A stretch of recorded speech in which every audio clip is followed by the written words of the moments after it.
مسلمانوں کو مل کر کوئی ایسا لائحہ عمل تیار کرنا چاہیے کہ اسرائیل کی بدماشی کو روکا جا سکے. بالکل میں اس کو انڈورس کروں گا، ورنہ الٹیمیٹلی مجھے تو لگ رہا ہے کہ یہ ورلڈ وار 3 کی طرف بات چلی جائے گی. کیونکہ اگر اس طریقے سے آپ مسلمان ملکوں کو ایک ایک کر کے ذبح کرتے چلے جائیں گے تو ظاہر ہے مسلمانوں نے تو اسی دنیا میں رہنا ہے، اور اب کوئی امپائرز کا دور تو نہیں ہے. یہ تو بالکل نہیں ہونا کہ اسرائیل نے آ کر ایران پہ قبضہ کر لینا ہے، ایسا بالکل نہیں ہونا. فلسطین پہ تو انہوں نے اس لیے قبضہ کیا نا کہ وہ کلیم کرتے ہیں کہ یہ ہماری سرزمین ہے، اتنے ہزار سال سے ہمیں الاٹ ہوئی بھی تھی، بعد میں کرسچنز آئے، پھر مسلمان آئے، ہم نے واپس لینی ہے. یا اس کے ارد گرد جو انہوں نے گریٹر اسرائیل والا پلان بنایا ہوا ہے. لیکن ایران پہ انہوں نے قبضہ نہیں کرنا، اور قبضہ کیسے کر سکتے ہیں؟ قبضہ کر بھی لیں، وہاں کے جو عوام ہیں ظاہر ہے وہ اسرائیل سے نفرت کرتے ہیں. اس طرح تو دنیا میں نظام چل نہیں سکتا. جب سے نیشن سٹیٹس بنی ہیں ورلڈ وار 2 کے بعد، اب تو امپائرز ختم ہو چکی ہیں، اور انہوں نے ایسا کرنا بھی نہیں ہے. بیسیکلی وہ رجیم چینج چاہتے ہیں. وہ چاہتے ہیں کہ جو ایران میں ایک کٹر قسم کی اسلامک گورنمنٹ ہے وہ ختم کر کے ہم وہاں پہ کوئی سیکولر حکومت لے کر آئیں. وہ اگر حکومت لے بھی ہے تو وہ چل نہیں سکتی. افغانستان میں تو پھر بھی کوئی ریشو پروپورشن تھا نا، کہ مذہبی لوگ بھی تھے اور سیکولرز بھی تھے. ایران میں تو میجورٹی جو ہے وہ بڑے کٹر قسم کے شیعہ مسلمز ہیں. اگرچہ وہ اپنی حکومت سے اختلاف بھی کرتے ہوں لیکن اسرائیل سے سخت نفرت کرتے ہیں. بالکل ویسے کہ جیسے یہاں پر جب انڈیا نے بدماشی کی پہلگام کے بعد تو اپوزیشن گورنمنٹ سارے اکٹھے ہو گئے. وہ چاند ایک یوٹیوبرز یا پاگل ہیں ان کو چھوڑ دیں، اوورال تو اپوزیشن بھی فوج کے ساتھ کھڑی ہوئی تھی. اس کو بھی آپ 1000 سے ضرب دے لیں جو نفرت اسرائیل کے لیے ایران میں پائی جاتی ہے. لہذا رجیم چینج اگر کوئی کروائیں گے بھی تو وہ سروائیو نہیں کرے گی، سیدھی سی بات ہے. کیونکہ وہ اس حوالے سے اسرائیل سے سخت نفرت رکھتے ہیں. ان کا تو پورا بلڈ اپ ہی اسرائیل کے خلاف ہوا ہے نا. جس طرح پاکستانی فوج کی پوری ٹریننگ جو ہے وہ انڈیا کے خلاف ہوئی ہوتی ہے، انڈیا کے بارے میں 0 ٹالرنس ہے. اس طرح وہاں پہ ان کی پوری نیشن کا بلڈ اپ اسرائیل کے خلاف ہوا ہے. اس میں کچھ انہوں نے خوابوں کی دنیا میں بھی رکھا ہوا ہے، لیکن اوورال انہوں نے اپنی عوام کو فلسطینیوں کی جو مظلومیت ہے اس کو پازیٹیو یوز کرتے ہوئے اسرائیل کے خلاف کیا ہوا ہے. اس میں کوئی شک نہیں ہے. لہذا ان کا یہ مسئلہ حل ہونے والا نہیں ہے اس حوالے سے کہ کوئی رجیم چینج کروا لیں گے. وہ اس وقت انٹرنیشنل پالیٹکس بھی انوالو ہے، یہ ذہن میں رکھیے گا. صرف یہ اسلام والا ایشو نہیں ہے، انٹرنیشنل پالیٹکس بھی انوالو ہے.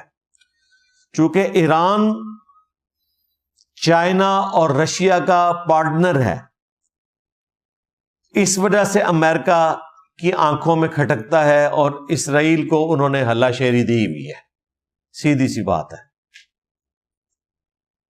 ایران میں اگر رجیم چینج ہو ان کی خواہش کے مطابق اور کوئی ایسی پرو امریکن گورنمنٹ آ جائے جو رشیا اور چائنا کو چھوڑ کر امریکن بلاک میں آئے تو یہ ان کے لیے فائدے کی چیز ہے، اور وہ یہی کرنا چاہتے ہیں. لیکن پریکٹیکلی یہ پاسبل نہیں ہے، بہت مشکل کام ہے. اگر کسی جعلی طریقے سے اس طرح کا کوئی معاملہ کیا بھی گیا تو وہ سسٹین نہیں کرے گا، کیونکہ وہاں کے عوام جو ہیں پاکستان کی طرح کوئی ڈیوائیڈڈ نہیں ہے پولیٹیکلی، نہ مذہبی طور پر. وہاں بھائی ایک ہی فرقہ ہے، میجورٹی شیعہ سنی ہے، کو ایگزسٹ کر رہے ہیں، اور ان کے جو سپریم لیڈر ہیں وہ ان کے لیے امام حنیفہ ہیں. ہاں جی، یہاں پہ دیوبندیوں اور بریلویوں کے امام حنیفہ جو ہیں وہ آلموسٹ 1200 سال سے قبر میں ہیں، اور وہ ان کی تقلید کرتے ہیں. شیعہ جو ہیں وہ زندہ اماموں کی تقلید کرتے ہیں، اور زندہ امام اس وقت دو ہیں ان کے. عراق میں سستانی صاحب ہیں جن کے ایک فتوے نے داعش کو شکست دے دی، اور پوری عراق کی عوام داعش کے خلاف کھڑی ہوئی، جس داعش کو امریکہ شکست نہیں دے سکا تھا، حالانکہ انہوں نے خود بنائی تھی.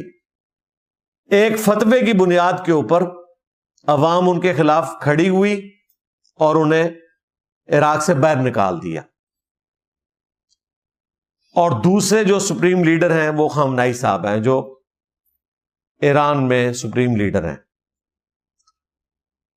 وہ وہاں پر نہ بھی بیٹھے ہوں، وہ دنیا کے کسی ملک میں بیٹھے ہوں، ان کے عوام ان کو فالو کرتے ہیں. ظاہر ہے وہ زندہ امام کی تقلید کرتے ہیں. اس اعتبار سے سمع اور اطاعت کا سسٹم بڑا سٹرونگ ہے شیعہ کے اندر. اس لیے رجیم چینج سے وہاں کوئی معاملہ حل ہونے والا نہیں ہے. خمینی صاحب کا جب انقلاب آیا تھا 1979 میں،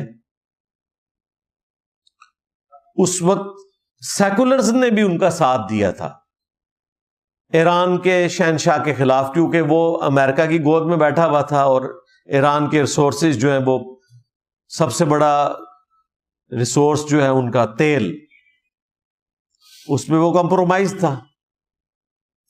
پھر خمینی صاحب انقلاب لے کر آئے، اور اس کے بعد ظاہر ہے انہوں نے ایک سختی بھی وہاں پر کی. کچھ چیزیں میں سمجھتا ہوں کہ اس میں نرمی بھی ہونی چاہیے.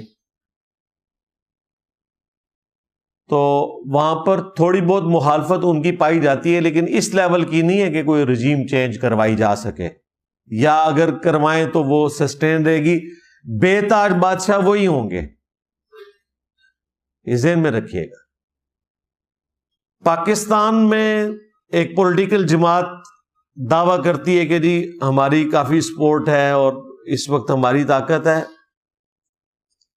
یہ کاغذی طاقت ہے، کیونکہ یہاں پہ اسٹیبلشمنٹ طاقتور ہے.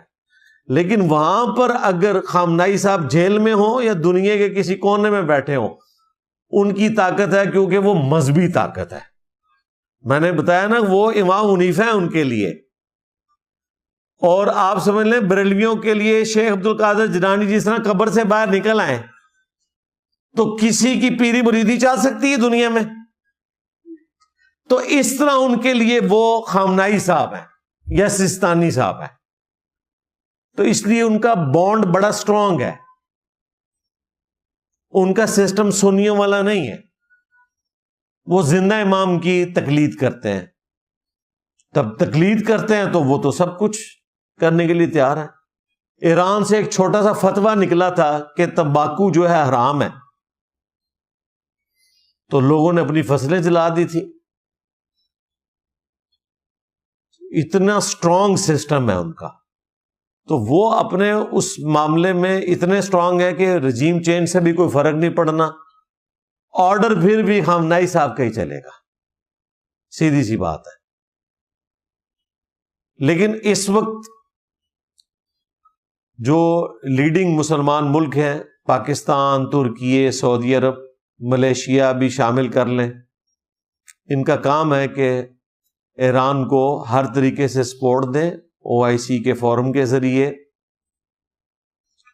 اور UNO میں بھی جا کے آواز اٹھائیں. پاکستان کے جو وہاں پر نمائندہ ہیں انہوں نے بڑی اچھی تقریر کی ہے، وہ نیٹ کے اوپر رکھی ہوئی ہے. بڑے سٹرونگ طریقے سے ایران کی سپورٹ کی ہے اور اسرائیل کی مذمت کی ہے انہوں نے.